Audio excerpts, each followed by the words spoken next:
Good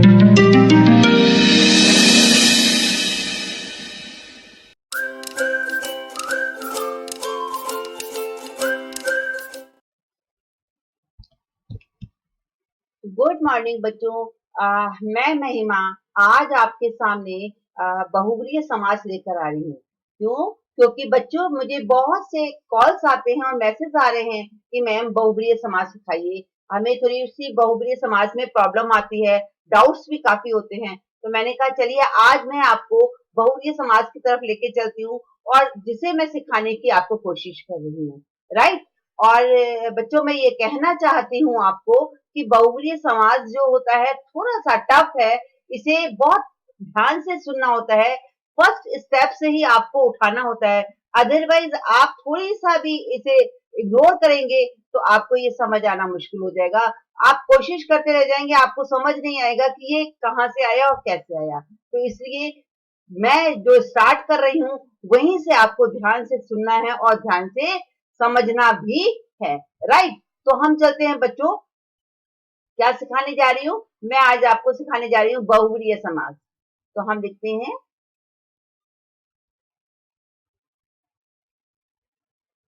बहुब्रीहि समास। Okay. अब बहुब्रीहि समास किसे कहते हैं? सबसे पहले बहुब्रीहि समास किसे कहते हैं हमें ये सीखना पड़ेगा। आप सब बच्चों को पता होगा बच्चों कि मैं बहुत क्लासेस भी दे चुकी हूँ कि समास किसे कहते हैं। तो 2 या 3 पदों के योग को समास कहते हैं और जब इन 2 या 3 पदों को अलग कर लिया जाता है नियमानुसार तो समास विग्रह कहलाता है। राइट? तो अब बहुब्रीहि समास किसे कहते हैं? तो बहुब्रीहि समास क्या होता है? अब बहुब्रीहि समास आपको मैं सिखा रही हूँ और बता रही हूँ बहुब्रीहि समास का समस्त पद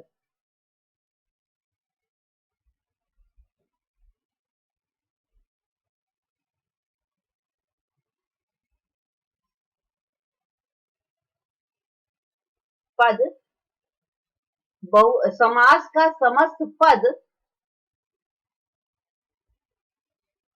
अर्थात पूर्व पद और उत्तर पद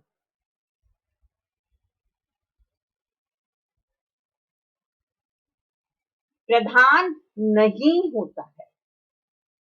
प्रधान नहीं होता है। यानी जो हमारा इस समास का समस्त पद होता है, वो समस्त पद यानी जो समास होता है वह वो हमारा क्या होता है, उसका चाहे वो पूर्व पद हो चाहे वो उत्तर पद हो, प्रधान नहीं होता है। राइट? और इसका कोई तीसरा इसमें कोई तीसरा पदार्थ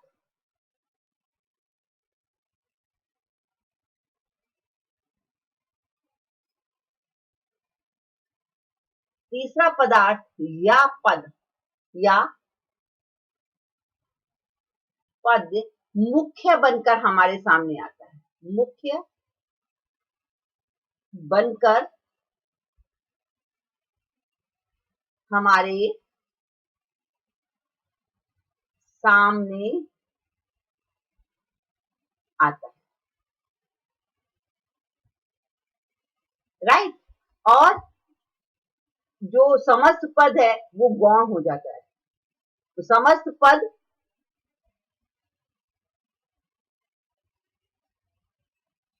कौन सा है? समस्त पद पूर्व पद जमा उत्तर पद।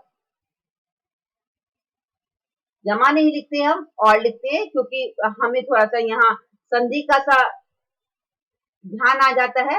पूर्व पद और उत्तर पद।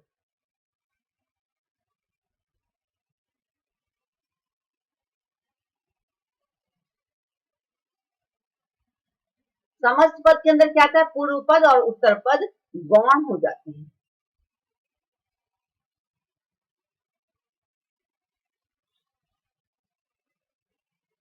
ओके। अब जैसे आपको मैंने क्या बताया, फिर से सुन लीजिए बच्चों। समास का समस्त पद जो होता है, समस्त पद के अंदर क्या होते हैं, एक पूर्व पद होता है, एक उत्तर पद होता है। वो क्या होता है, प्रधान नहीं होते हैं, मेन नहीं होते हैं, मुख्य नहीं होते हैं। इसमें कोई तीसरा पदार्थ या पद मुख्य बनकर हमारे सामने आता है।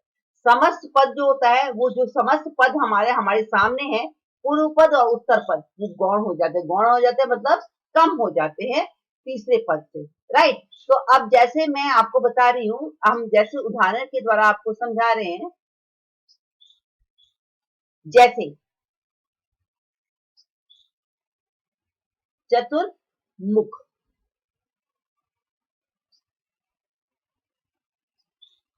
चतुर्मुख। अब चतुर्मुख, चार, चतुर्मुख का मतलब क्या है, चार मुख। एक इसका पूर्व पद ये है और उत्तर पद आपका ये है, चार मुख। ये हमारा प्रधान नहीं है, जैसा कि मैंने आपको बताया समस्त पद प्रधान नहीं होता, ये प्रधान नहीं है। चार मुख है जिसके, अर्थात ब्रह्मा जी। कोई तीसरा पद या कोई तीसरा पदार्थ या पद मुख बनकर हमारे सामने, मुख्य बनकर हमारे सामने आ जाता है। तो मैं थोड़ा सा हिंदी में आपको समझा दे रही हूँ। चतुर्मुख यानी चार मुख हैं जिसके।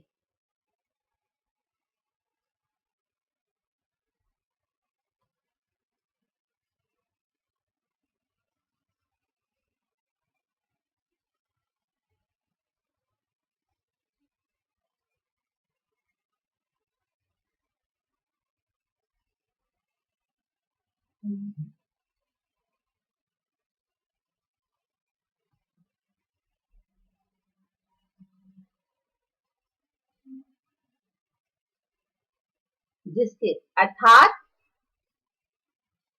ब्रह्मा।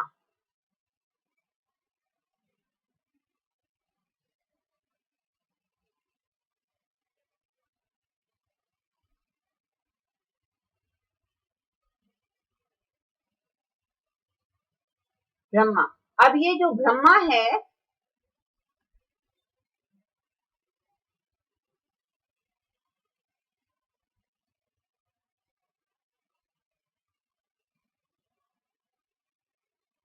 अब ये जो ब्रह्मा है वो हमारा क्या है, तीसरा पद है। ये जो हमने तीसरा पद दिखाया है ना, वो ये तीसरा पद है। तो ये जो चार मुख है, ये मुख्य प्रधान नहीं हुए। हमारा जो तीसरा पद है वो प्रधान होकर के आ गया है ना। तो ये हमारा होता है समास, बहुब्रीहि समास। ये हमारा क्या है बच्चों, ये हमारा समास है। और हमें इसे विग्रह करना है। जब हम इसको विग्रह करेंगे तो हम लिखेंगे चत्वारि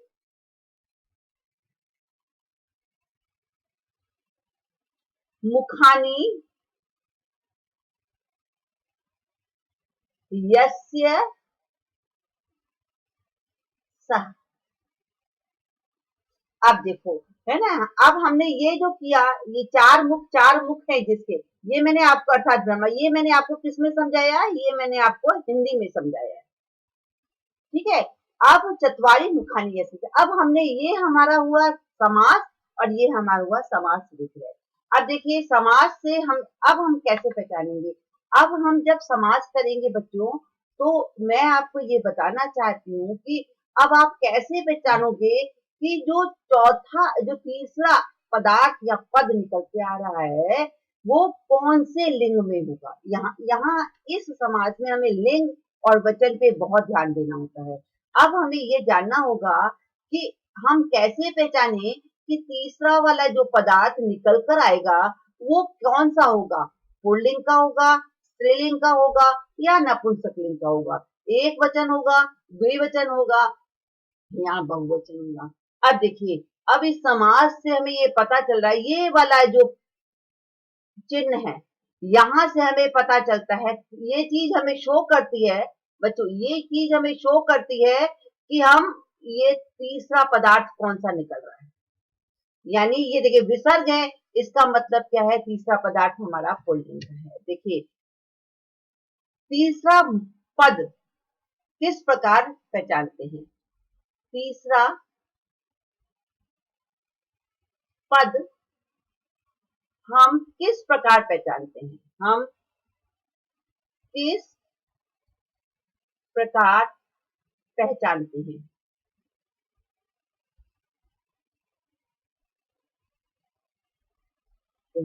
अगर किस प्रकार पहचानते हैं? अब मैं आपको बता रही हूँ कि अगर यहाँ से आपको आंसर लिख रही हूँ, अगर समास पद समास के अंत में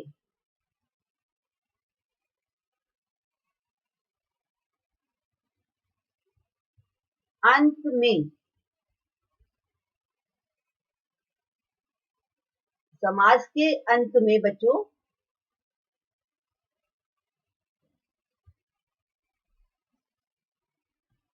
अंत में विसर्ग है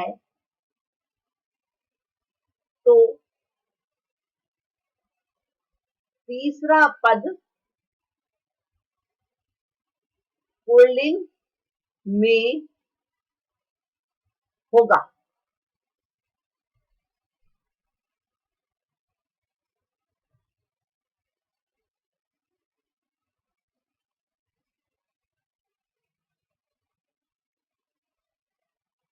होगा, क्लियर?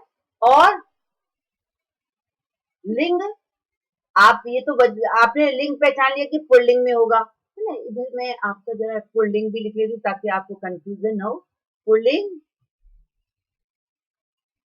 पुल्लिंग में होगा। और वचन कैसे पहचानेंगे बच्चों? अगर यहाँ पे द्विवचन है तो द्विवचन, और यहाँ पे बहुवचन है तो बहुवचन, और वचन को भी देखना आवश्यक होता है। अंत में पुल्लिंग में होगा, और हमें वचन को भी देखना आवश्यक होता है। वचन को भी देखना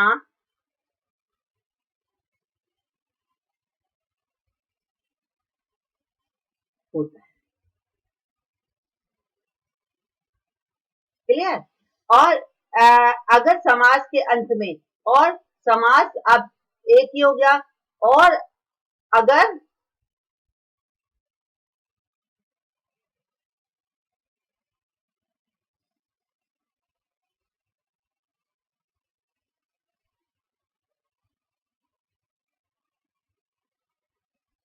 समास के अंत में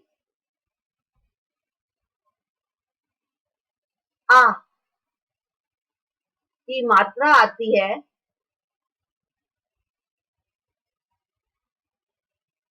आ की मात्रा यहाँ और लिख रहे हैं बच्चे हम, आ की मात्रा या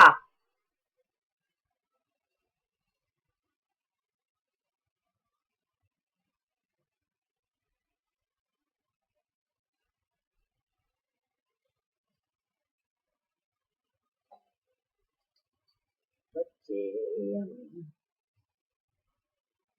आ की मात्रा या ई की मात्रा आती है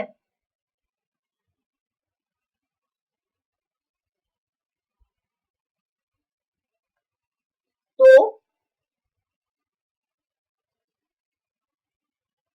स्त्रीलिंग होगा। हर और वचन तो देखना, और वचनानुसार भी देखा जाएगा, है ना? स्त्रीलिंग होगा। और बच्चों वचन तो देखना आवश्यक है ही है, हमें वचन भी को भी देखना आवश्यक है, बार बार लिखने की हमें जरूरत नहीं है ना? और अगर समास के अंत में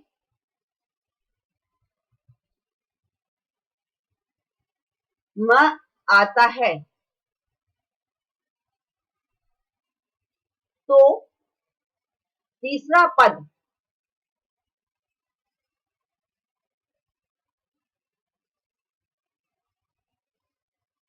नपुंसक लिंग में होगा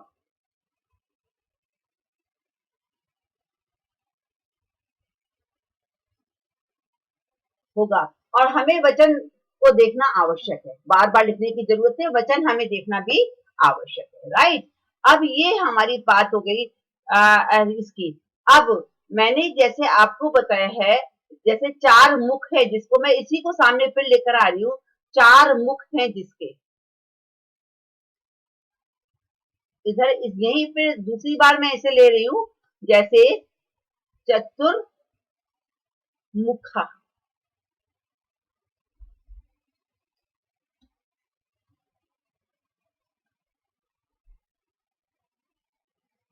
4 मुख हैं जिसके, है ना?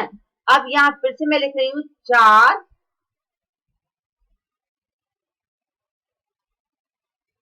मुख हैं जिसके, है ना? हमने क्या किया, देखिए हैं और जिसके। अब हमें जब हम ये समास है और ये समास विग्रह कर रहे हैं, जब हम समास विग्रह कर रहे हैं तो ये तो पूर्व पद है, ये उत्तर पद है, ये हमारा तीसरा पद है जो निकल करके आ रहा है, राइट? अब जो निकल के आ रहा है उसमें है और जिसके है। अब इस है और जिसके के लिए हम क्या करेंगे, हम यद शब्द के जिसको संस्कृत में क्या बोलते हैं, यद सर्वनाम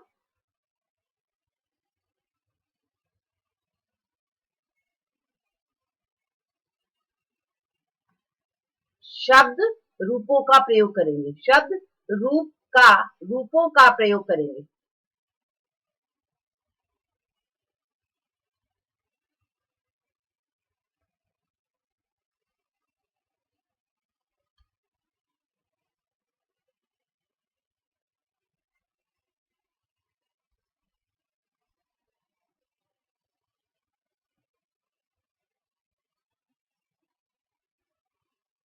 ठीक है, अब शब्द रूपों का प्रयोग करेंगे और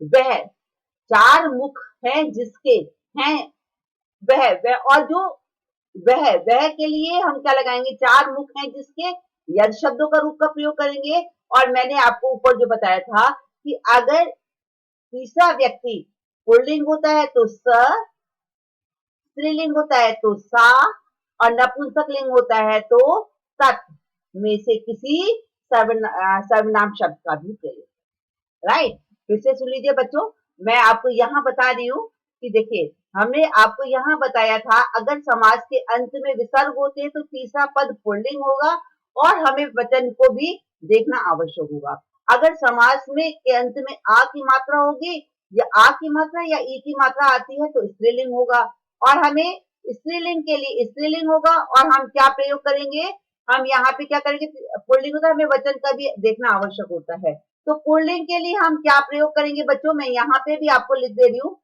तो हम क्या प्रयोग करेंगे, यहाँ पर हम करेंगे स। आपको पता है सर्वनाम शब्द सह, सा का प्रयोग करेंगे, स्त्रीलिंग होगा तो सा का प्रयोग करेंगे और नपुंसक लिंग होगा तो तत् का प्रयोग, है ना? आप आगे बात समझ में, तो अब फिर से सुन लीजिए बच्चों, जैसे चतुर्मुख, 4 मुख है जिसके, जिसके के लिए हम क्या करेंगे, यद सर्वनाम शब्द के रूप का प्रयोग करेंगे, रूपों का प्रयोग करेंगे, राइट? अब और सर्वनाम शब्द के इधर मैंने बताया कि जो हमारा अंतिम तीसरा पद जो बन के आ रहा है उसको भी हमें देखना होता है, उसके लिए हम स, सा और तत् का प्रयोग करते हैं, राइट? अब एक बात और ध्यान दीजिए, अब जब हम यद सर्वनाम शब्दों के रूप का प्रयोग करेंगे तो आपको पता है कारक चिन्ह के अनुसार, अब नेक्स्ट हम लिखते हैं, हमने पहला आपको आ, ये जरा हम नंबर्स लिख लेते हैं आपको ताकि बिल्कुल दिक्कत ना हो। आपके पहला जो हमने ये बता दिया समास और ये पहला वाला, समास, समास का समस्त पद अर्थात पूर्व पद और उत्तर पद प्रधान नहीं होता, राइट? अब तीसरा पद हमें किस, अब दूसरा पॉइंट हमारा हुआ, तीसरा पद हम किस प्रकार पहचानते हैं ठीक है। अब अब मैं आपके बाद इससे आपको तीसरा पद लिखवा रही हूँ कि तीसरा पद कौन सा होगा।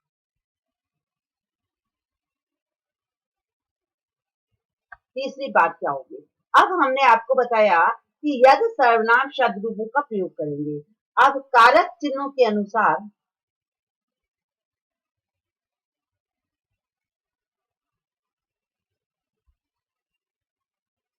के अनुसार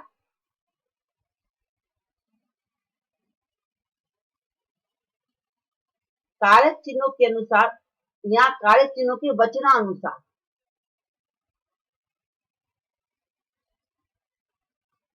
के वचनानुसार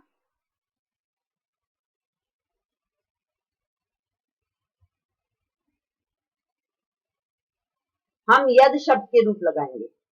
हम यद शब्द के यद सर्वनाम शब्द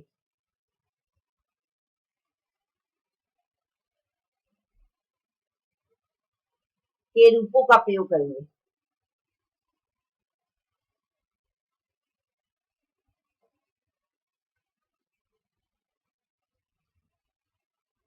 ठीक है। अब कैसे? अब थोड़ा-सा मैं आपको और इज़िली समझा देती हूँ ताकि आपको दिक्कत नहीं हो। और जैसे हम कहें कि अगर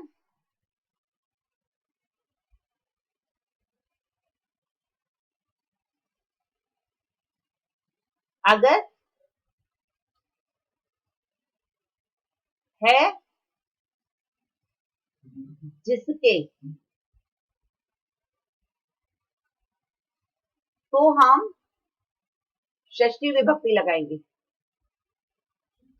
चिन्ह में के लिए कौन सी विभक्ति आती है? षष्ठी विभक्ति आती है। मैं इसको इसलिए लिखवा रही हूँ ताकि आपको याद हो जाए और किस तरह से हमें विभक्तियां लगानी है। जिसके है जिसके, अगर अगर है जिसके, तो षष्ठी विभक्ति है जिसके आता है ना? सेंटेंस थोड़ा सा सही करते हैं। अगर है जिसके,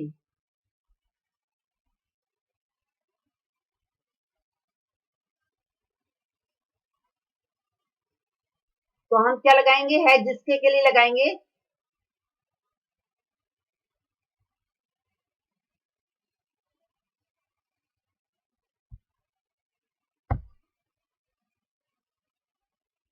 ये देखिए, है जिसके, इसमें क्या आएगी? षष्ठी विभक्ति वचनानुसार।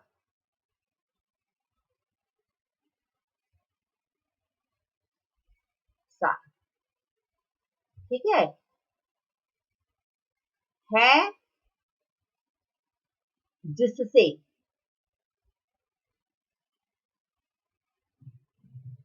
या के द्वारा, तो हम कौन सी विभक्ति लगाएंगे? तब हम लगाएंगे तृतीया विभक्ति वचनानुसार।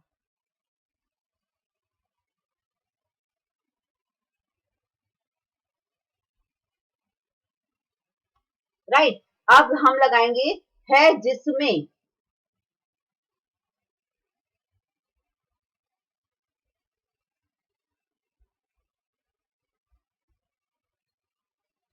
तो हम लगाएंगे जिसमें, में कौन सी विभक्ति आती है बच्चों? सप्तमी विभक्ति वचनानुसार।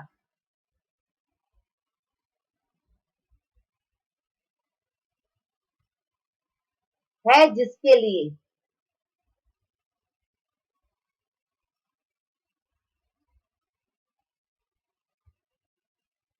तो चतुर्थी विभक्ति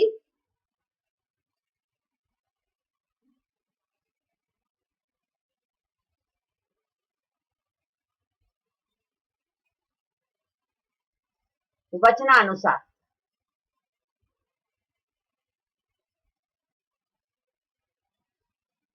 राइट। और इसके बाद थोड़ा सा इसको फिर राइट कर लेते हैं। थोड़ा सा टेढ़ा मेढ़ा सा लग रहा है अक्षर, तो इस अक्षर को सही करते हैं। वचनानुसार।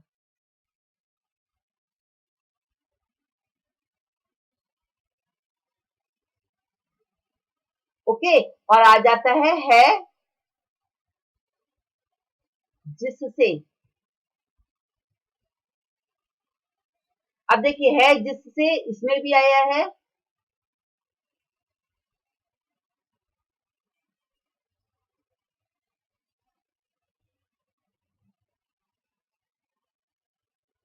जिससे, इसमें भी आया, ये पंचमी विभक्ति अलग होने के अर्थ में।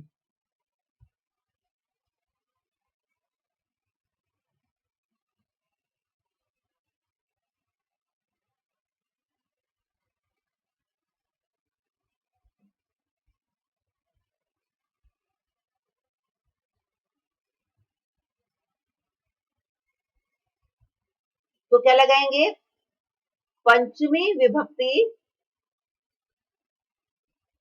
वचनानुसार।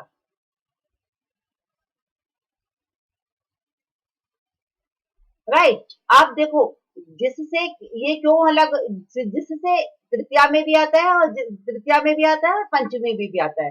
पर जिससे जब अलग कोई चीज हो रही होती है तब हम पंचमी लगाते हैं। बच्चों ये वैसे कोई चिन्ह चिन्ह अनुसार लगा रहे हैं, जो कारक मैंने आपको सिखाए हैं पिछली क्लासेस में। ये मैंने आपको इसलिए रिवाइज करा दिया है ताकि आप सीख सके, याद रहे कि आपको किस चिन्ह के साथ कौन सी विभक्ति कब है। ओके, तो अब मैं एक बार इन सारे नियमों को रिवाइज करा देती हूँ, फिर मैं अभ्यास कार्य कराती हूँ। ओके, तो अब हम रिवाइज करते हैं और रिवाइज करके आपको बताते हैं। समझिए, देखिए, सबसे पहले हमारे पास ये आ रहा है बहुव्रीहि समास। बहुव्रीहि समास कहते किसे हैं? समास का समस्त पद, अर्थात अर्थात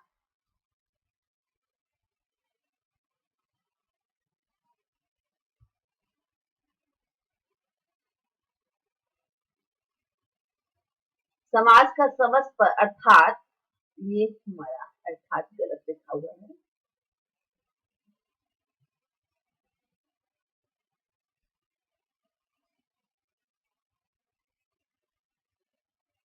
समास का समस्त पद अर्थात पूर्व पद और उत्तर पद प्रधान नहीं होता है। इसमें कोई तीसरा पदार्थ या पद मुख्य बनकर हमारे सामने। समस्त पद, पूर्व पद और उत्तर पद गौण हो जाता है, यानी उसकी महत्ता कम हो जाती है। जैसे, जैसे आपका है चतुर्मुख, है ना? चतुर्मुख, चार मुख हैं जिसके। चतुर्मुख, देखिए चार मुख, अगर हम, ये पूर्व पद है और ये उत्तर पद है। अगर हम इसकी बात करें, चार मुख, कोई हमारा, कोई चीज इसमें मेन नहीं लग रही है, मुख्य नहीं लग रही है, प्रधान नहीं लग रही है। इससे हमारी तीसरी बात, और विसर्ग साथ में आए हैं, इससे हमारी तीसरी बात निकल के आ रही है, चार मुख हैं जिसके, चार मुख वाला, है ना? तो और ये हमें पता चल रहा है अंतिम, समाज के अंतिम चिन्ह से हमें पता चल रहा है कि ये पुल्लिंग में है। तो अर्थात ब्रह्मा जी, आपको बहुत कुछ समाज से पता भी चल जाएगा कि तीसरा समास हमारा कौन सा बन के आ रहा है। ओके, तो हमें कहीं तो हमें बिल्कुल क्लियर हो जाता है कि कौन सा समास, कौन सा तीसरा पद निकल के आ रहा है। राइट। अब हमने बताया कि इसका चतवारी मुखानी जैसे से, अब मैं आपको ये तब समझाऊंगी, आगे समझाऊंगी। अब देखिए, पहले पूरी परिभाषा समझ लेते हैं। तीसरा पद हम किस प्रकार से करेंगे? अब तीसरा पद ब्रह्मा बन गया। हमें तो पता था चार मुख है जिसके ब्रह्मा के होते हैं।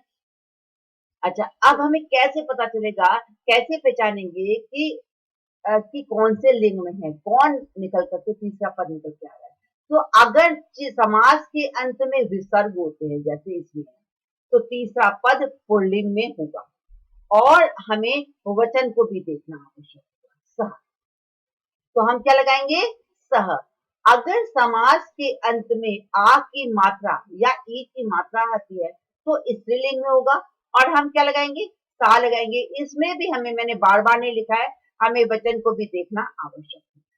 और अगर हाँ, समास के अंत में म आता है और तीसरा पद नपुंसक लिंग में होगा, और वह क्लियर। अब इसी उदाहरण को, ऊपर वाले उदाहरण को मैंने यहाँ लिख लिया है, चतुर्मुख, चार मुख हैं जिसके। अब हैं जिसके, जिसके, जिसके, जिसके कि अगर हम सर्वनाम पद पे जाएं तो यद होता है। अब जिसके, यहाँ पे जिस और के, जिसके लिए यद शब्द सर्वनाम शब्द रूप, और के आया है, के कौन सा चिन्ह है? षष्ठी विभक्ति का एक। तो शब्द रूपों का प्रयोग करें। यद सर्वनाम शब्द रूपों का प्रयोग करेंगे और सह, सह, सा,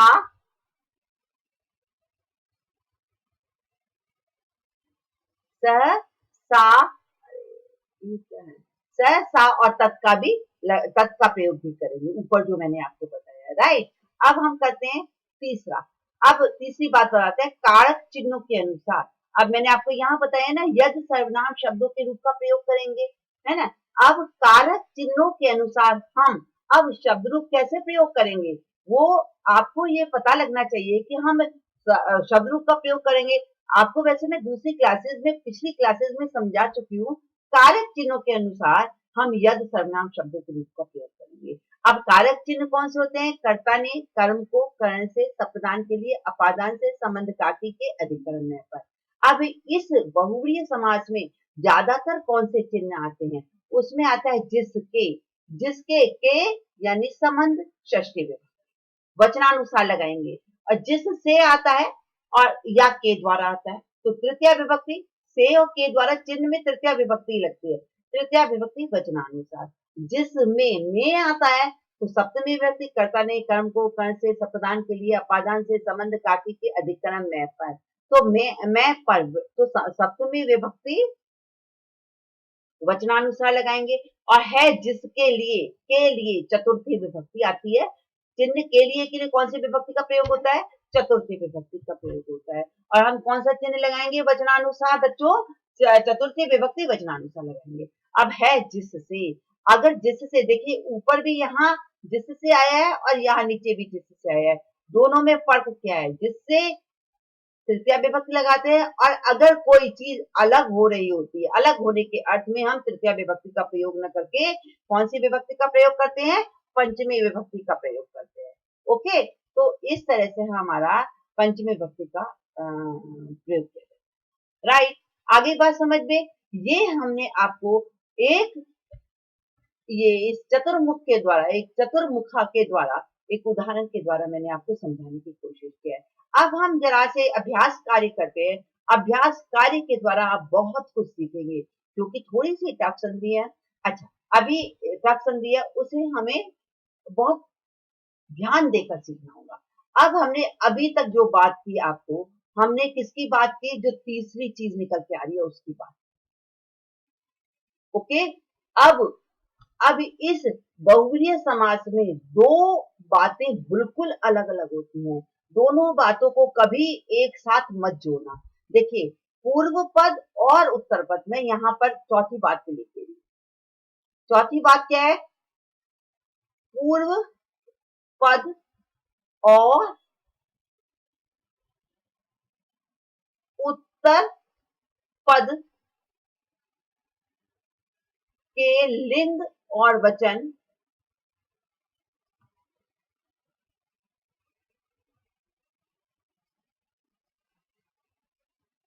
लिंग और वचन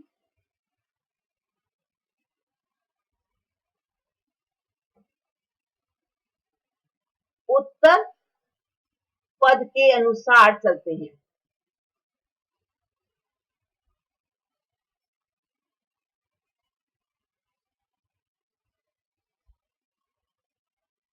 या कहें, या कहें विशेष, कहें विशेष के अनुसार चलते हैं।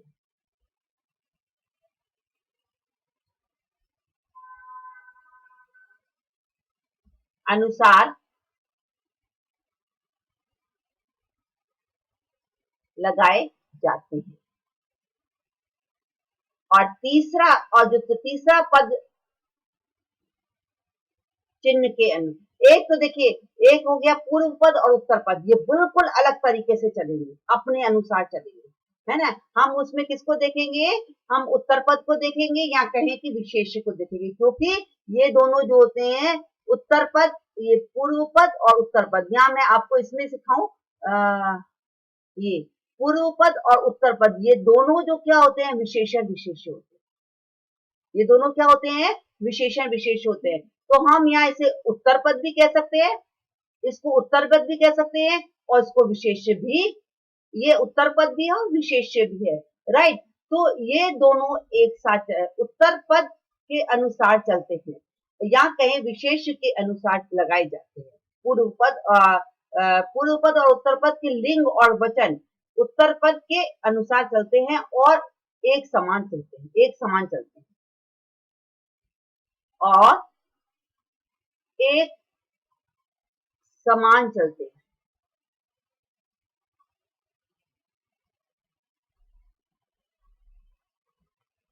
और तीसरा पद अलग तरीके से चलता है।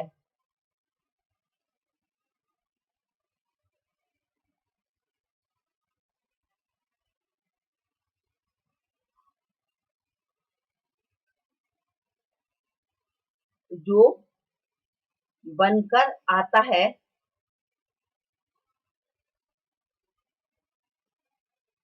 वो चिन्हों के अंत, वो समास के अंतिम चिन्ह से पता चलता है। समास के अंतिम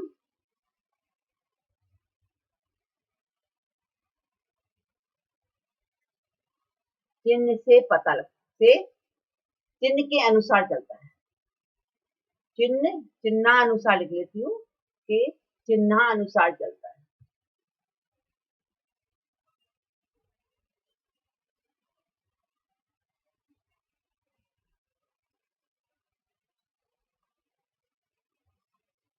आ गई बात समझ में? अब ये जो तीसरा हमारा आ रहा है, ये फोर्थ जो चीज मैंने दिखाई, पूर्व पद और उत्तर पद के लिंग और वचन उत्तर पद के अनुसार चलते हैं या कहीं विशेष्य के अनुसार लगाए जाते हैं और ये एक समान रहते, एक समान चलते हैं, एक ही तरीके से चलते हैं।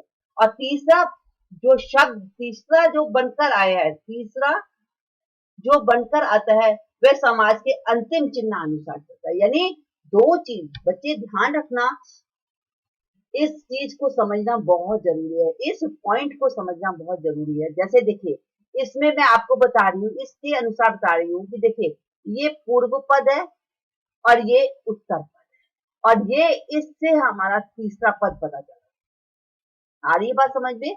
ये पूर्व पद, ये उत्तर पद और इस चिन्ह से हमें तीसरा पद पता चल रहा है। अब देखिए, इस चिन्ह से हमें पता चल रहा है कि ये तीसरा पद कौन सा है, पुल्लिंग का है, क्योंकि विसर्ग है इसलिए पुल्लिंग का है। अब ये उत्तर पद देखो, जो मैंने आपको बताया, उत्तर पद के अनुसार चलते हैं या विशेष, ये उत्तर पद भी है और विशेष भी है। अब ये उत्तर पद अंबर, अंबर अपने आप में कौन सा लिंग है? अंबर अपने आप में नपुंसक लिंग है, तो अंबर में भी नपुंसक लिंग लगेगा और नील में भी नपुंसक लिंग लगेगा, अर्थात पूर्व पद में भी और उत्तर पद में भी एक समान लिंग और एक समान वचन लगेंगे। क्यों लगेंगे? क्योंकि ये आपस में विशेषण विशेष्य भी है और विशेषण विशेष्य की पहचान ही बच्चों ये होती है कि दोनों में एक ही लिंग और एक ही वचन लगाए जाते हैं। क्लियर? अब दो बातों को कभी एक साथ मत जोड़ना। ये नीलांबर, जैसे आपका नीलांबर है, नीलांबर में फिर से सुन लीजिए बच्चों, नीलांबर ये पूर्व पद, ये उत्तर पद, ये एक समान चलेंगे और ये विसर्ग है, ये तीसरे जो तीसरा पद निकल के आ रहा है, ये इसके लिए है। आप कभी ये मत सोचना कि तीसरा पद हमारा पुल्लिंग का है तो ये भी पुल्लिंग होगा और ये भी पुल्लिंग होगा, नहीं, बिल्कुल नहीं। बहुत से बच्चे ये गलतियां करते हैं और परेशानी का सामना करते हैं, कहते हैं ये पुल्लिंग है तो ये भी पुल्लिंग में और ये भी पुल्लिंग में। ऐसा नहीं होता बच्चों, यहाँ पे दो बिल्कुल अलग अलग यूनिट है, दो अलग अलग चीजें हैं। ये तीसरा पद आ रहा है और यहाँ से हमें बच्चों पता चलेगा कि ये पुल्लिंग है, स्त्रीलिंग है या नपुंसकलिंग है। और ये हमारा नील अंबर, ये उत्तर पद से हमें पता चलेगा कि ये कौन सा लिंग है। अंबर हमारा नपुंसक लिंग है और नील हमारा विशेषण है, विशेषण विशेष है। और विशेष जब हमारा नपुंसक लिंग है तो विशेष विशेषण भी हमारा किसमें जाएगा बच्चों, हमारा नपुंसक लिंग में जाएगा। ओके, तो अब हम इसे करते हैं। अब हम करने का तरीका मैं बताती हूँ, आसान तरीका। वैसे तो बहुत तरीके होते हैं, आप किसी भी तरीके से अपने कर सकते हैं, पर मुझे आसान लगता है, शायद आपको भी आसान लगे। तो ये जो विसर्ग होते हैं, ये विसर्ग हमें शो कर रहे हैं कि ये कौन सी विभक्ति निकल के आ रही है, नीलांबर। नीला अंबर है जिसका, यानी आकाश, है ना। तीसरा शब्द कौन सा निकल के आ रहा है? आकाश। और ये हमारा पुल्लिंग में है जिसका। अब आप ये भी देखिए, है जिसका, नीला अंबर है जिसका। तो अंबर आकाश, अंबर है जिसका, तो ये विसर्ग है, तो इसका मतलब है जिसका, का विसर्ग है निकल के आ रहा है। तो बच्चों अब हमारा ये किसका आएगा? ये पुल्लिंग में आएगा। तो पुल्लिंग में हम क्या लगाएंगे? सा। पीछे से चलते हैं, पहले हम तीसरे शब्द को लिख लेते हैं, जो तीसरा शब्द बन के आ रहा है, तीसरा पद बन के आ रहा है, उसको लिखते हैं। है जिसका, जिसका में कौन सी विभक्ति है? आपको मैंने सिखाया है, जिसका में बच्चों कौन सी लगती है, इधर देखिए। जिसका में जिसका या जिसके षष्ठी विभक्ति वचनानुसार। अब षष्ठी विभक्ति तो यस्य, है ना। तो यस्य सह, ये हमारा तीसरा निकल के आ गया। अब ये हमारा विशेषण, अंबर कौन सा है? नपुंसकलिंग, तो आ जाएगा नीलम अंबरम, नील अंबर। ये यहाँ संधि की हुई है, नील जमा अंबर, नीलांबर, है ना। दीर्घ संधि की हुई है, तो नीलम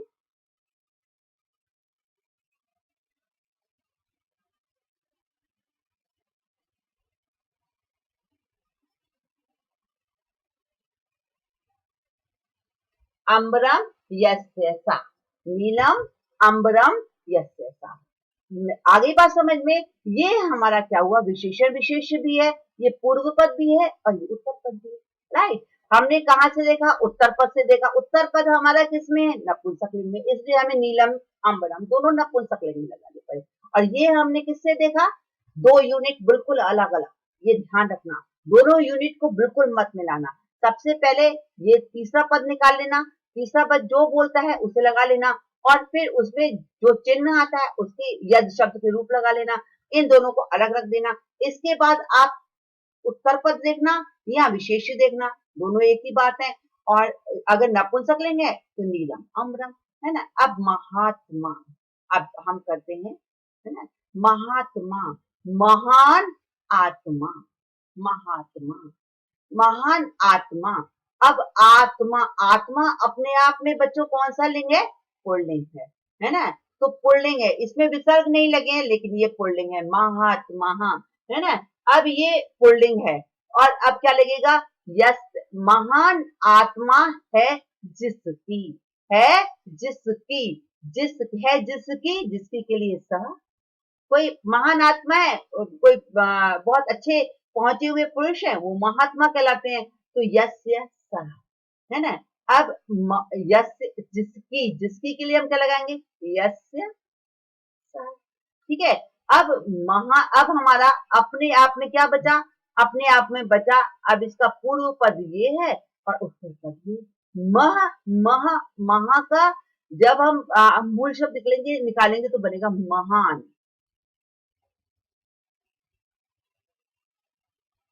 आत्मा। Yes yes. अब बच्चे मुझसे क्वेश्चन करेंगे, ये जरूर करेंगे कि मैम आपने तो बोला था कि पुल्लिंग में विसर्ग आते हैं, इसमें नहीं आते। कुछ कुछ ऐसे होते हैं बच्चों, आत्मा पुल्लिंग है, हलंत पुल्लिंग है, इसमें विसर्ग नहीं आते। कुछ ऐसे शब्द होते हैं पुल्लिंग के जिन्हें हमें याद ही करना होता है। तो आत्मा पुल्लिंग है, हलंत पुल्लिंग है, इसलिए हमें यस यस, ओके। और वैसे भी आपको समझ आ रहा है, महात्मा किसे कहते हैं? किसी महान संत को आत्मा, किसी महान पुरुष को ही महात्मा बोला जाता है, ओके। तो वो पुल्लिंग ही है, थोड़ा सा हमें अपना सेंस भी लगाना चाहिए, राइट। अगर कहीं आपको नहीं तो समझ आता तो आप अपना सेंस भी लगाइए, ओके। अब देखिए, भीम पराक्रमण, भीम पराक्रमण, भीम जैसा पराक्रमण है जिसमें, कोई भी शक्तिशाली व्यक्ति होगा हम क्या बोलेंगे? भीम पराक्रमण, भीम जैसा, भीम जैसी शक्ति, भीम जैसा पराक्रम है जिसमें, है ना। और आपको यहाँ से पता चल रहा है कि ये आपका देखिए पूर्व पद है और ये उत्तर पद है। ये आपका तीसरा निकल के आ रहा है। तीसरा क्या निकल के आ रहा? पुल्लिंग। भीम जैसे पराक्रमण है जिसका, है ना। भीम पराक्रमण, भीम जैसा पराक्रमण है जिसका, है जिसका, और पुल्लिंग है, पुल्लिंग है। तो पुल्लिंग के लिए हम क्या लगाएंगे बच्चों? सह, ठीक है। और यस्य है जिसका, यस्य, है ना। अब अब ये अपने आप में ऐसे सा लगा लिया। अब ये हमारे पास दो शब्द बचे, पूर्व पद और उत्तर पद।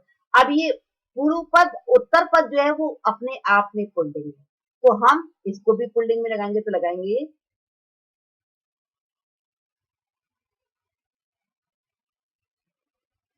भीमम, भीम पराक्रम।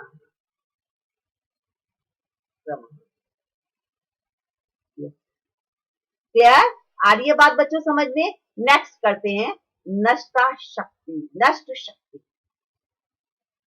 अब देखिए, नष्ट शक्ति हो गई है जिसकी, है जिसकी। अब ये यहाँ पे नष्ट शक्ति, जिसकी शक्ति नष्ट हो गई है। अब शक्ति नष्ट हो गई है, अब यहाँ से हमें पता चल रहा है कि ये पुल्लिंग है, तो यस्य सः। ठीक है। अब शक्ति, अब ये आपने तीसरा पद निकाल लिया, अब इसको अलग से कर लिया। अब ये देखिए, हमारा पूर्व पद ये और उत्तर पद ये। हमारा शक्ति अपने आप में कौन सा है बच्चे? स्त्रीलिंग है, ई की मात्रा स्त्रीलिंग है, तो स्त्रीलिंग है तो हम लगाएंगे नष्टा। अब स्त्रीलिंग में नष्ट का क्या हो जाएगा? आ का मात्रा लग जाती है, नष्टा शक्ति। ठीक है, नष्टा शक्ति। और स्त्रीलिंग में ई की मात्रा में विसर्ग भी लगते हैं। ठीक है, नष्टा शक्ति यस्य। आ रही है बात समझ में? अब देखिए, अब यहाँ पे विमलोद का, विमलोद का, विमलोद का क्या क्या मतलब? विमल माना स्वच्छ, उदक, उदका मतलब, उदक मतलब होता है जल। स्वस्थ जल है जिसमें, स्वस्थ जल है सिर्फ जिसका नहीं, स्वस्थ जल है जिसमें, यानी कोई नदी जिसमें स्वस्थ जल है। तीसरा पद कौन सा निकल कर आ रहा है? नदी। और नदी अपने आप में क्या है? स्त्रीलिंग है। और आपको यहां से भी शो हो रहा है कि ये स्त्रीलिंग है। आ की मात्रा है, जिसे मैंने आपको ऊपर बताया है। देखिए, ऊपर मैंने बताया है आपको यहाँ पे अगर समास में, अगर समास में के अंत में आ की मात्रा होती है या ई की मात्रा होती है तो स्त्रीलिंग होता है ना। अब ये आ की मात्रा है, तो इसका मतलब जो तीसरा शब्द निकल के आ रहा है वो स्त्रीलिंग है ना। स्त्रीलिंग के लिए हम क्या लगाएंगे बच्चों? सा। आपने सिखाया था, मैंने वादी के ऊपर सिखाया है ना। अब विमलो उदक, अब ये हमने और है जिसमें, है जिसमें साफ जल है जिसका नहीं बच्चों, साफ जल है जिसमें, जिसमें में कौन सी विभक्ति आएगी? इधर देखिए, में आपने कौन सी विभक्ति सीखी है? सप्तमी विभक्ति। अब जल हमेशा एक वचन में होता है, तो यस्याम सप्तमी विभक्ति, यद शब्द के स्त्रीलिंग। अब हम यहाँ पे स्त्रीलिंग लगाएंगे। यहाँ हमारा सब में देखिए पुल्लिंग लग रहा था, क्यों? क्योंकि स पुल्लिंग था, तो ये पुल्लिंग, ये स था पुल्लिंग, पुल्लिंग पुल्लिंग पुल्लिंग। अब ये सा स्त्रीलिंग आ गया, तो यहाँ पे यद के स्त्रीलिंग लगेंगे। यद के स्त्रीलिंग का क्या होता है? यस्याम, यस्याम सा। ये आपका एक तीसरा पद निकल करके आ गया। अब विमलो उदका, उदक, उदक, उदक जो है अपने आप में नपुंसक। उदक, अब मैंने आपको जैसे कहा, ये देखिए पूर्व पद और ये उत्तर पद। आपको पता चल रहा है बच्चों यहाँ पे उदक कैसे आया है? यहाँ ऊ तो है नहीं है, विमलो लो है। आपको पता है गुण संधि, गुण संधि में क्या होता है? अ और ऊ को, अ या आ के बाद ऊ या ऊ आता है तो ओ हो जाता है। कौन सी संधि से? गुण संधि से। तो यहाँ पे ओ हुआ पड़ा है। और जब हम इसको विग्रह करेंगे तो विमल जमा उदक, है ना। तो ये आपकी यहाँ पे संधियों का प्रयोग भी किया गया है। तो उ, विमल, उदक, उदक जो होता है नपुंसकलिंग होता है, तो क्या बनेगा? अब नपुंसकलिंग है तो दोनों नपुंसकलिंग हो जाएंगे। विमलम,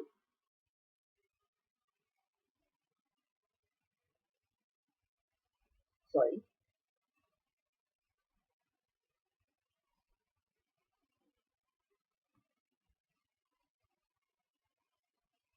विमलम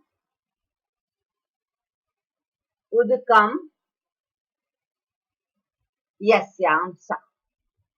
ओके, आ रही है बात समझ में? विमलम उदकम यस्याम सा, है ना।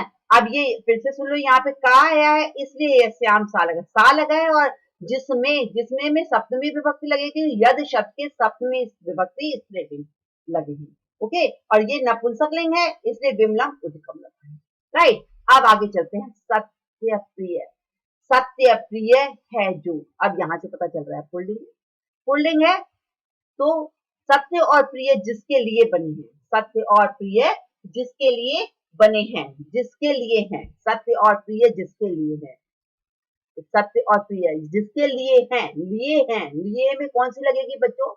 लिए में आपने देखो चतुर्थी विभक्ति, जिसके लिए में चतुर्थी विभक्ति, राइट। तो हम चलते हैं ये लिए,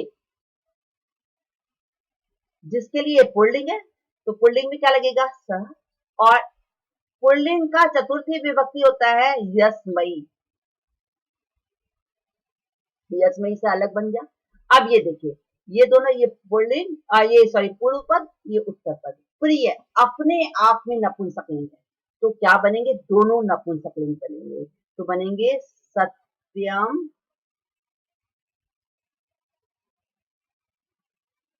प्रियम यस्मयी सह।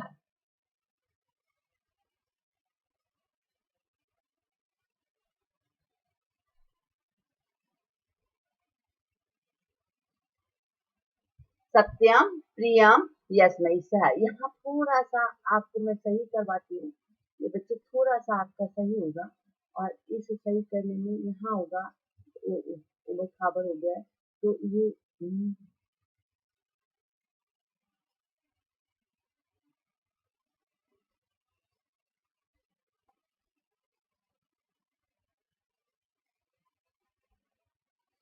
सत्यम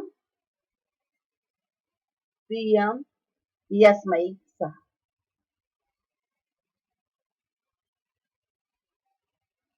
यहाँ थोड़ा सा कर देते हैं।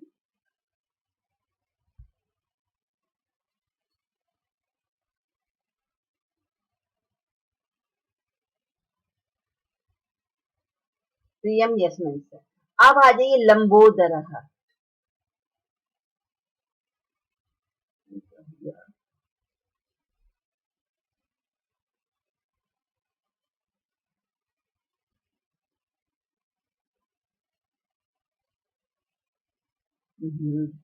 कभी कभी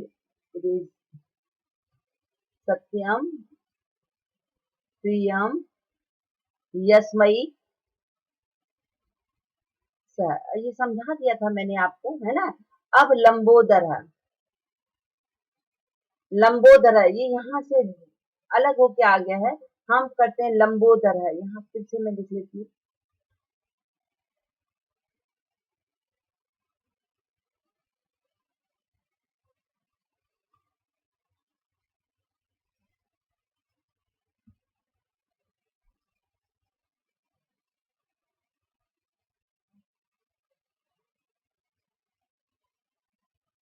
लंबोदरः, है ना। अब बच्चों मुझे ये बताओ, लंबोदरः जो है आपका,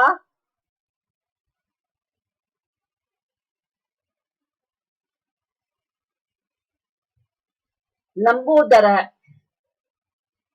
लंबा उदर, लंबा पेट, है ना। उदर मतलब होता है पेट। अब लंबा उदर है जिसका, यहाँ से पता चल रहा है पुल्लिंग, यानी गणेश जी पुल्लिंग, और पुल्लिंग है जिसका, है जिसका सह लगाएंगे, और है में जिसका में यस लगाएंगे क्योंकि पुल्लिंग है ना।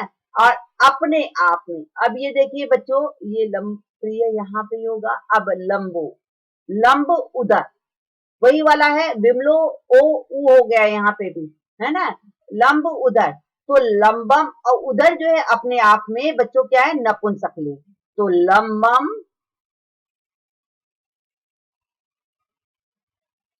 लंबम उदरम यस्य सा।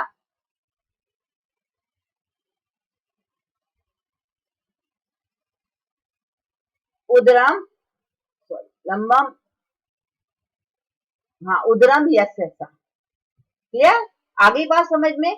और ये हमारा जो हुआ, ये हमारा हुआ लंबम उद्रम यस्य सा। ये हमारा ये पूर्व पद और उत्तर पद, और ये अलग से चला है क्योंकि ये पुल्लिंग है। ओके। अब घोड़ाकृति, अब घोड़ाकृति में बच्चों क्या है? एक ये है और एक ये आकृति, ये संधि दीर्घ संधि है यहाँ पे, घोड़ जमा आकृति है ना। अब देखिए ये विसर्ग है, विसर्ग से हमें पता चला है घोड़ आकृति है जिसकी, है ना। तो यहाँ से पता चला है बच्चों पुल्लिंग है जिसकी यानी सह, और यस्य जिसकी यस्य। अब घोर, अब ये कंप्लीट हो गया, तीसरा वाला तीसरा पद निकल के आ गया। अब अपने आप में हमें देखना है कि ये जो उत्तर पद है यहाँ विशेष है, किस किस उसमें है, लिंग में। ये हमारा बच्चों जो है, ये हमारा लिंग है स्त्रीलिंग, है ना। आकृति ई की मात्रा आ गई है ना, तो अब जब स्त्रीलिंग में है तो हम लगाएंगे घोड़ा, आकृति। स्त्रीलिंग में ई में विसर्ग लगते हैं, आकृति। Yes, okay. अब नेक्स्ट आ जाइए, पराजित रिपु, जिसने शत्रुओं से पराजय, जिसने शत्रु को पराजित कर दिया है। अब पराजित रिपु कौन कहलाएगा? कोई बलवान व्यक्ति कहलाएगा, जिसने शत्रुओं को पराजित, एक शत्रु को पराजित करने वाला पराजित रिपु नहीं कहलाएगा। एक शत्रु को पराजित करने वाले को हम पराजित रिपु नहीं कह सकते। बहुत सारे शत्रुओं को पराजित करने वाले को पराजित रिपु कहा जाता है। तो बहुत सारे शत्रुओं को पराजित कर दिया गया है जिसके द्वारा, है ना। तो पराजित रिपु जिसके द्वारा, जिसके, सॉरी, जिससे, जिसके द्वारा, के द्वारा में बच्चों पराजित कर दिया गया है, बहुत से शत्रुओं को पराजित कर दिया गया है जिसके द्वारा, के द्वारा। कौन सी विभक्ति आ रही है? ये तृतीया विभक्ति आ रही है। तो अब हम इसमें क्या लगाएंगे? और पुल्लिंग है तो सह तो लगेगा, यह लगेगा, है ना। और अब तृतीया विभक्ति लगेगी, तो पुल्लिंग के यद शब्द की तृतीया विभक्ति होती है येन। क्या होती है बच्चों? येन। ओके। अब येन सह, तो ये आपका निकल के आ गया। अब ये बहुत सारे शत्रुओं को पराजित कर लिया, तो ये बहुत सारे शत्रु क्या होंगे? बहुवचन। तो इसलिए ये किसमें जाएंगे? बहुवचन में। पराजिता, बहुवचन पराजिता होगा ना। बालिका, स्त्रीलिंग में बालिका, बालिके, बालिका। पराजिता, पराजिते, पराजिता। अब रिपु, रिपु को बहुवचन क्या होता है? रिपुवः।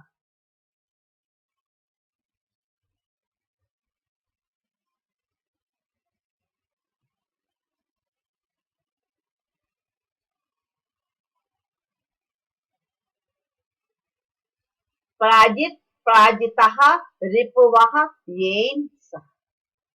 आ गई बात समझ में? तो ये मैंने आपको समास से समास विग्रह करना सिखाया, है ना। समास विग्रह करना। अब हम आपको क्या यहाँ क्या चलते हैं? हम यहाँ पे चलते हैं समास विग्रह से समास। अब ये तो आपको अच्छी तरह से समझ आ गया। अब बिल्कुल इसके अपोजिट चलेंगे, समेटने की कोशिश करेंगे। आपको पता है यस्य स तीसरा है और वो चिन्ह के द्वारा शो होता है ना। तो पहले, अब हम इसमें पहले चलेंगे महान आशय, महाशय।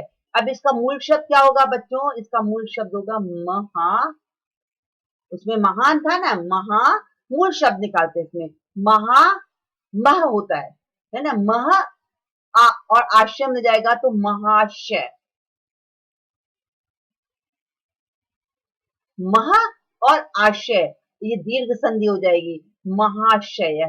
और आपको पता है ये पुल्लिंग है, ये तीसरा व्यक्ति कौन है? पुल्लिंग है, तो हम यहाँ पे चिन्ह लगा देंगे।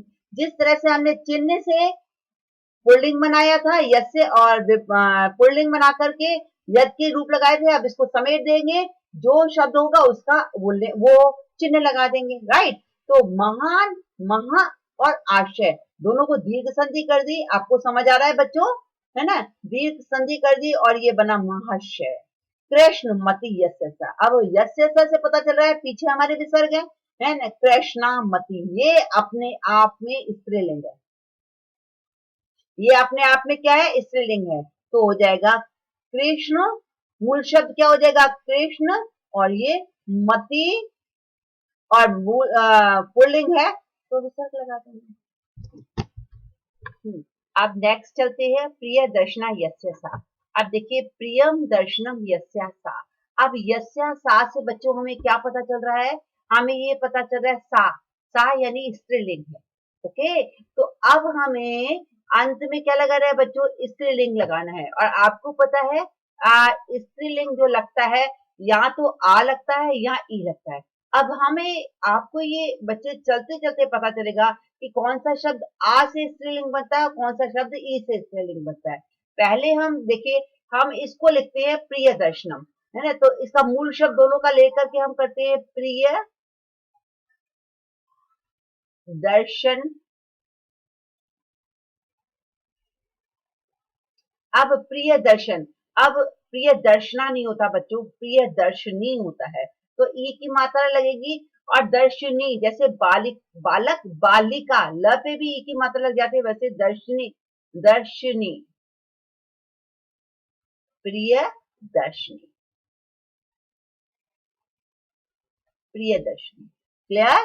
तो हमारे पास क्या प्रिय दर्शनी। एक बार और मैं आपको यहाँ सिखा देती हूँ, ये जैसे इसमें मात्रा को थोड़ा और अच्छी तरह से लगा के दिखा देती हूँ। प्रिय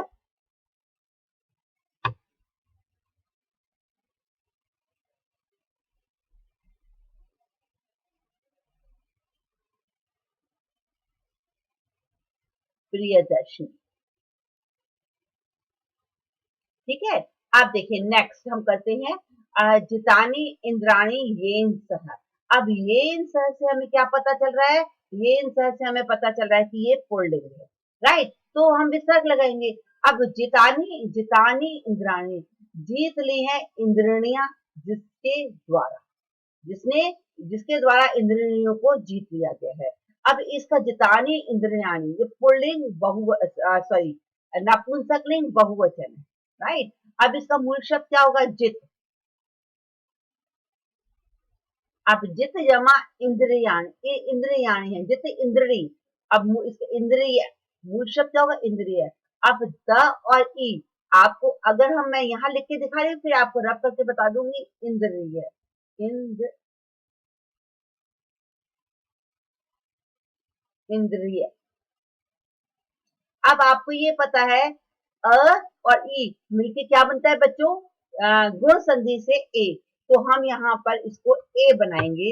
जिते अ और ई मिलकर के क्या बन गया? ये ए। तो जिते इंद्रिय, जितेंद्रिय है। और जितेंद्रिय है आपको पता है यस ऐसा है तो पीछे लग जाएगा दूसरा। क्लियर? नेक्स्ट आ जाइए श्वेतम अम्बरम यस्य सह। श्वेतम, अब ये भी क्या सह है यानी पुल्लिंग है, तो श्वेतम अम्बरम ये नपुंसकलिंग है। तो इसका मूल शब्द क्या होगा बच्चा? ये इस मूल शब्द होगा श्वेत अंबर। श्वेत और अंबर जमा अंबर। अंबर आपको पता है यहाँ कौन सी संधि का प्रयोग होगा? और ये दीर्घ संधि, राइट? तो हम यहाँ पे दीर्घ संधि लगाएंगे, हमारा बनेगा श्वेता। दीर्घ संधि और हम आ हो जाएगा श्वेता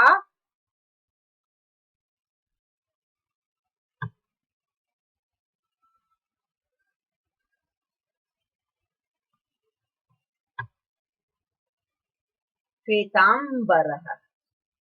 ये हमने लिख लिया शब्द श्वेतांबर।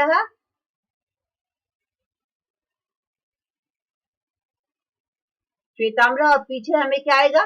विसर्ग। क्लियर?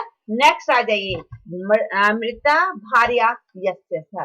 अब यस्य सह ये भी हमारा पुल्लिंग जा रहा है, राइट? तो पुल्लिंग जाएगा तो मृत्या भारा, मर गई है भार्या मना जिसकी पत्नी। तो जिसकी पत्नी मर गई है तो इसमें मृत मूल शब्द क्या होगा? इसका मृत। और भार्या का क्या होगा? अब भार्य है, भार्या होता है लेकिन अब इसमें विसर्ग लगाने हैं तो मृत भार्य, क्योंकि हमें यहाँ पे पुल्लिंग बनाना है, राइट? आ रही है बात समझ में? नेक्स्ट निर्गतम भयम, निर्गतम भयम यस्मात् सर। निर्गतम भयम यस्मात् सर। अब सर से हमारा क्या नजर आ रहा है? पुल्लिंग। तो अब निर्गत, अब इसका मूल ये नपुंसकलिंग है तो निर्गत और निर्गत भय, निर्गत भय। और आपको मूल शब्द यहाँ पे ये विसर्ग आएंगे क्योंकि यहाँ पे स है। निर्गत भय। नेक्स्ट आ जाइए बच्चे आरू वानरा यस्मिन सा, ये भी पुल्लिंग है, सह, है ना। तो अब इसका मूल शब्द, और ये आरू वानरा ये खुद भी पुल्लिंग है, तो हो जाएगा आडू, आरू, आरूढ़, आरूढ़, वानर,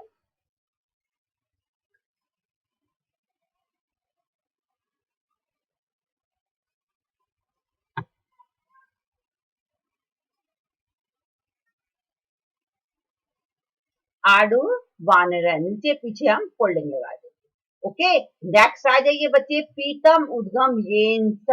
अब पीतम उद्गम, ये आप, ये क्या है, नपुंसकलिंग, और सह क्या है, पुल्लिंग।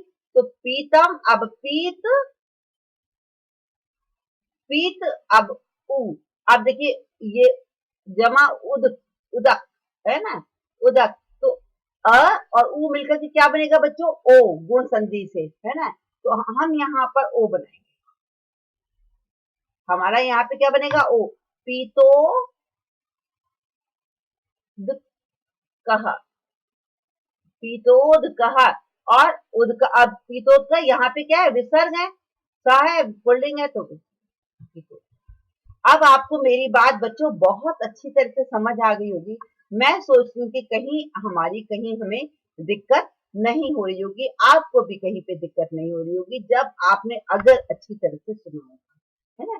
एक बार मैं रिवाइज कराती हूँ, रिवाइज करने से बच्चों पहले मैं कुछ एक चीजों पे आपका ध्यान दिलवाना चाहती हूँ कि कहाँ कहाँ बच्चों के प्रॉब्लम्स आती है, उन बच्चों की प्रॉब्लम्स के बारे में भी मैं डिस्कस करती हूँ। देखिए बच्चों, क्या होता है, आ,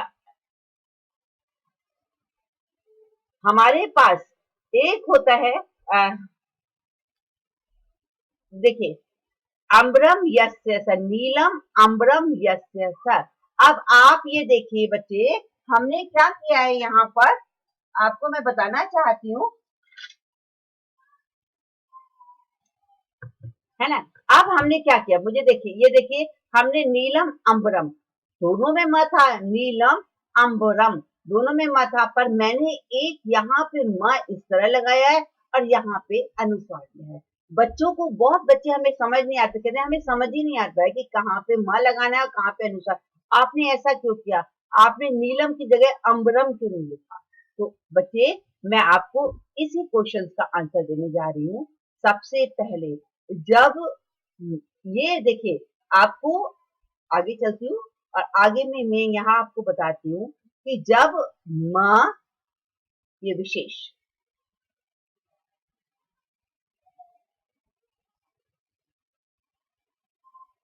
विशेष क्या है, माँ के बाद, माँ के बाद नेक्स्ट वाला अक्षर,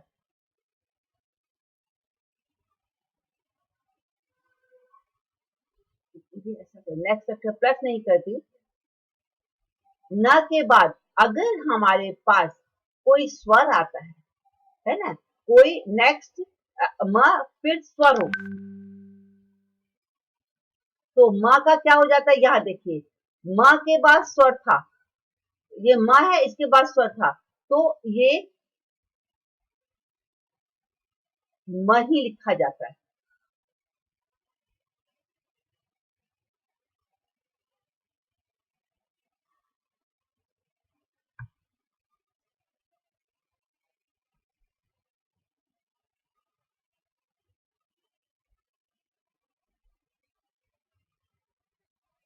जैसे हमारे पास आया, ये देखिए, यहाँ आया नीलम अम्बरम,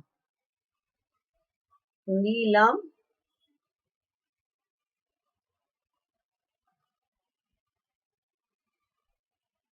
अम्बरम, है ना। और अगर माँ के बाद नेक्स्ट, अब इधर देखो आगे, अगर म के बाद व्यंजन आता है, तो म के स्थान पर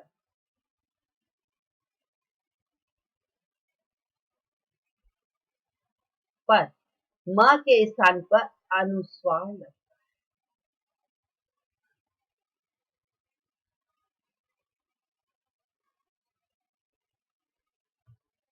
जैसे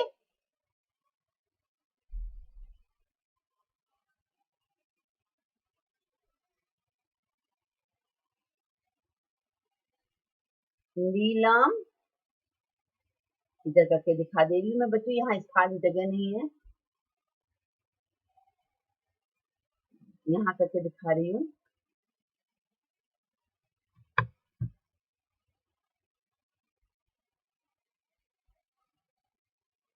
नीलम अंबरम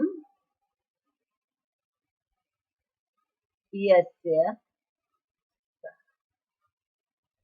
अब ये देखिए, यहाँ पे म के बाद क्या था, स्वर था, तो म का म रहा, म ही लिखा जाता है, राइट। म स्वर होता है तो म के बाद स्वर होता है तो म ही लिखा जाता है, हमने नीलम में लिखा। और अगर म के बाद व्यंजन होता है, अब देखिए ये व्यंजन है ना, तो म दर्शनम यस्य से आगे है, राइट। आगे चलते हैं। अब आगे हमारी क्लास जो है, मैं आपको एक बार रिवाइज करवा देती हूँ, है। रिवाइज करवाते हुए हम चलते हैं आगे। एक बार पूरी रिवाइज करवा देती हूँ आपको। समास का समस्त पद अर्थात समास का, कौन से समास का, बहुव्रीहि समास का समस्त पद अर्थात पूर्व पद और उत्तर पद प्रधान होता है, प्रधान नहीं होता है। इसमें कोई तीसरा पदार्थ या पद प्रमुख मुख्य बनकर हमारे सामने आ जाता है। समस्त पद पूर्व पद और उत्तर पद गौण हो जाता है। जैसे चतुर्भुज, चतुर्मुख, और इसमें चार मुख, ये अपने आप में गौण है दोनों। और तीसरा शब्द जो ब्रह्मा निकल करके आ रहा है वो मुख्य बन के आ रहा है, राइट। चतवारी मुखानी यह था।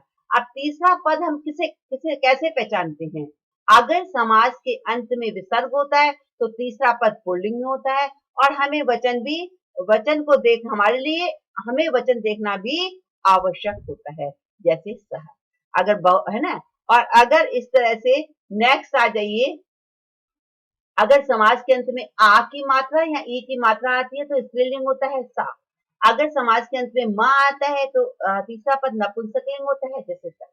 अब चतुर्मुख चार मुख है जिसके, अब इसमें क्या है, यद सर्वनाम शब्द के रूप को भी प्रयोग होता है, प्रयोग करेंगे हम, क्या करेंगे, यद सर्वनाम शब्द के रूपों का भी प्रयोग करेंगे, और साथ में क्या करेंगे, स और सा और तत् भी लगाया जाएगा।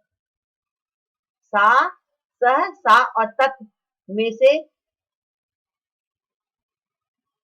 कोई सर्वनाम भी लगाया जाएगा। यहाँ हम लिख देते हैं, में से तत् में से कोई सर्वनाम भी लगाया जाएगा।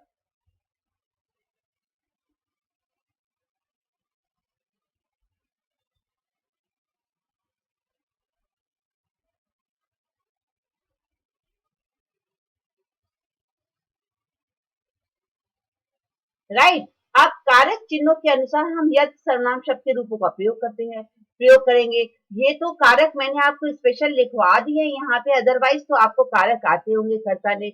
अब इसमें ज्यादातर जो हमारे कारक आते हैं वो ये आते हैं, जिसके के लिए, जिसमें के लिए, जिससे के लिए, और जिसके लिए, और जिससे।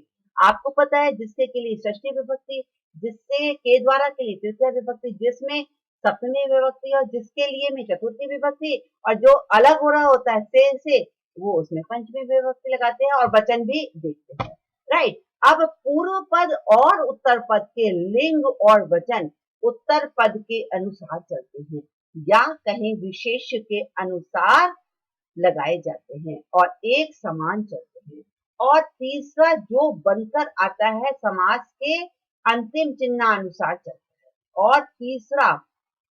और तीसरा व्यक्ति जो बनकर, और तीसरा पद, यहां मैं और लिख देती हूँ आपको, तीसरा पद और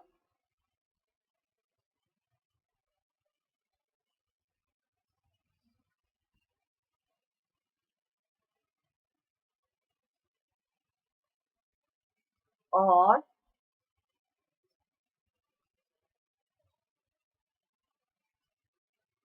तीसरा पद जो बनकर आता है वे समास के अंतिम चिन्ह अनुसार चलता है, राइट। वो मैंने आपको बार बार सिखाया है, आपको दिख रहा होगा कि मैं बार बार आपको इन्हीं शब्दों में बता रही थी कि ये देखिए चिन्ह, ये हमारा विसर्ग है तो ये पुल्लिंग बना, ये महात्मा अपने आप में आत्मा पुल्लिंग है, लेकिन इसमें विसर्ग नहीं लगते हैं पुल्लिंग में, तो वो भी हमारा स बना। ये महात्मा और अपने आप में भी महात्मा पुल्लिंग दिख रहा है, राइट? ये भी पुल्लिंग है, इधर भी हमें पुल्लिंग है, देखिए हमने सब में स लगाया है। ये आ है तो स्त्रीलिंग है, यहाँ हमने सा लगाया है। सत्यम, प्रियम, इसमें स, ये हमारा पुल्लिंग है, लंबोदर पुल्लिंग, ये देखिए सारे पुल्लिंग है। और हमने सब वैसे ही लगाए, राइट? तो मैं और विशेष में मैंने आपको सिखाया है कि म और स्वर आता है, तो हम क्या लगाते हैं, हमें हमें अनुस्वार हमें म ही लगाना होता है, ओके? तो ये आपका म ही लिखा जाता है, नीलम, अम्बरम। और म व्यंजन होता है तो म के स्थान पर अनुस्वार लगा जाता है। नीलम, अम्बरम, यस्य, सः। तो आप बच्चों मेरी बात को आप अच्छी तरह से समझ गए होंगे कि हमें किस तरह से ये करना है। थोड़ी-सी दिक्कत आती है। दूसरी बात, बच्चों को बहुत दिक्कत आती है, कहाँ पे दिक्कत आती है? बच्चे मेरे से क्वेश्चन्स करते हैं, मैम देखिए, वो ऐसे बोलते हैं, मैम देखिए, यहाँ पे नपुंसकलिंग, यहाँ पुल्लिंग समझ ही नहीं आ रहा, है ना? यहाँ कुछ भी नहीं आ रहा समझ, लेकिन ये आत्मा जो है पुल्लिंग है ना? और यहाँ कहाँ पुल्लिंग आता है, कहाँ स्त्रीलिंग आता है, हमें कुछ समझ ही नहीं आता है। तो बच्चों मैंने आपको बार-बार समझा रही हूँ कि पूर्व पद और उत्तर पद अलग तरीके से चलते हैं और जो चिन्ह और तीसरा पद निकल के आता है वो अलग तरीके से चलता है। जो लास्ट में समास में चिन्ह लगा होता है उसी के अनुसार तीसरा पद का चिन्ह लगता है, राइट? ओके, तो मैं सोचती हूँ बच्चों ये आपको समझ आ गया होगा और अच्छी तरह से सीख गए होंगे बच्चे, इसकी प्रैक्टिस करिए बहुत, क्योंकि ये थोड़ा-सा दिक्कत करता है, थोड़ा-सा चिन्हों की हमें बहुत चिन्ह और विभक्तियों की बहुत परेशानी लगती है, तो आपको यहाँ इस समाज में प्रैक्टिस करना बहुत ज़रूरी है। ओके, तो मैं क्लास को यहीं फिनिश करती हूँ और नेक्स्ट क्लास लेकर आपके पास बहुत जल्दी आऊँगी और जाने से पहले आपको एक बार फिर याद कराना चाहती हूँ कि बच्चे आप बेल आइकॉन पर प्रेस करें, सब्सक्राइब करें और अपने नियर डियर को क्लास के बारे में डिस्कस करें और शेयर करें, ओके? तो मैं क्लास को यहाँ फिनिश करती हूँ, फिनिश करते हुए नेक्स्ट क्लास लेकर मैं जल्दी आती हूँ।